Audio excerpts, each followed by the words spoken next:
అపూర్వ వస్తువులను వేలం వేసే కొన్ని సంస్థలకు 2024 ఏడాది కాసుల వర్షం కురిపించింది.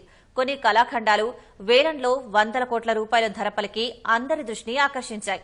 వాటిలో సుమారు 1000 కోట్ల రూపాయల ధర పలికిన ద ఎంపైర్ ఆఫ్ లైట్ అనే కళాకృతి, 200 కోట్లకు అమ్ముడైన డేవిడ్ హాక్నీ వేసిన ఈత కొలను చిత్రం, 187 కోట్ల రూపాయల ధర పలికిన rest on the flight in to Egypt ఉన్నాయి. 2024 ఏడాదిలో అత్యధిక ధరకు అమ్ముడైన అపూర్వ కళాకృతులపై ప్రత్యేక కథనం.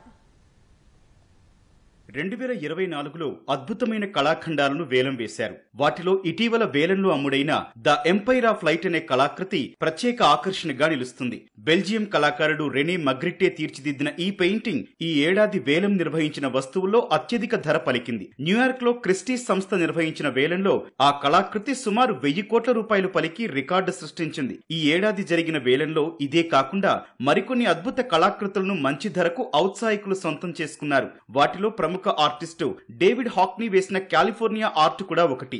ఈత కొలను దృశ్యాలను ఇతివృత్తంగా చేసుకుని రూపొందించిన ఈ కళాఖండం సుమారు 200 కోట్ల రూపాయలకు అమ్ముడై నిర్వాహకులను ఆశ్చర్యపరిచింది. స్విమ్మింగ్ పూల్లో ఇద్దరు సేద తీరుతున్నట్లు ఉన్న ఈ చిత్రాన్ని 1965లో డేవిడ్ హాక్నీ లాస్ ఏంజల్స్ కు వెళ్లినప్పుడు వేశారు. 40 ఏళ్లకు పైగా కనుమరుగైన ఈ చిత్రం పలువురి ఆసక్తి మేరకు వెలుగులోకొచ్చింది.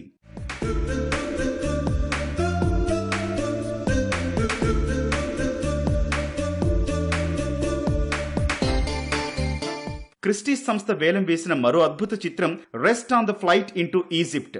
జీసస్ కు చెందిన ఈ చిత్రం వేలంలో 187 కోట్ల రూపాయలకు అమ్ముడైంది. ఈ పెయింటింగ్ 1995లో దొంగల బారిన పడింది.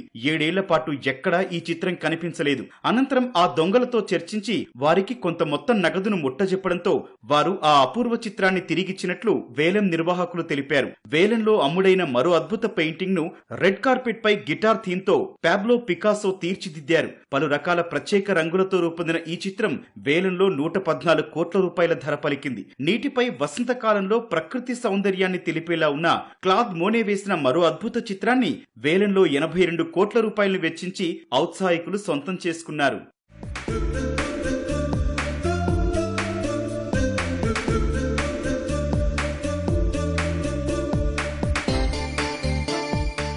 ఆరు మీటర్ల పొడవు కలిగిన బలూన్ మంకీ పేరుతో తీర్చిదిద్దిన కళాఖండం ఈ ఏడాది వేలంలో భారీ ధరకు అమ్ముడైంది. జెఫ్ కూన్స్ తీర్చిదిద్దిన ప్రత్యేకమైన ఈ కళాకృతి వేలంలో 80 కోట్లు పలికింది. వేలానికి ముందు దీన్ని లండన్ పార్క్ లో ప్రదర్శించారు. చూడటానికి చిన్నపిల్లల గాలిబుడగను మెలితిప్పినట్లు కనిపించే ఈ కళాఖండం నిజానికి స్టెయిన్లెస్ స్టీల్ తో మెరిసిపోయేలా జెఫ్ కూన్స్ తీర్చిదిద్దారు. ఈ ఏడాది అందరి దృష్టిని ఆకర్షించిన మరో కళాకృతి కమిడియన్ పేరుతో తయారైన duct taped banana art. Italian artist Maurizio Cattelan సృష్టించిన బనానా టేప్ ఆర్ట్ సోత్బే సంస్థ వేలం నిర్వహించింది. ఈ వేలంలో క్రిప్టో కరెన్సీ వ్యవస్థాపకుడు జస్టిన్ సన్ దాన్ని 52 కోట్ల రూపాయలకు సొంతం చేసుకుని అందరినీ ఆశ్చర్యపరిచారు. ఈ అరటిపండు కళాకృతిని 2019లో తొలిసారి మియామి బీచ్ ఆర్ట్ బాసెల్లో ప్రదర్శించారు. ఆర్ట్ వర్క్ లో భాగంగా ప్రతి 3 రోజులకొకసారి అరటిపండును మారుస్తుంటారు.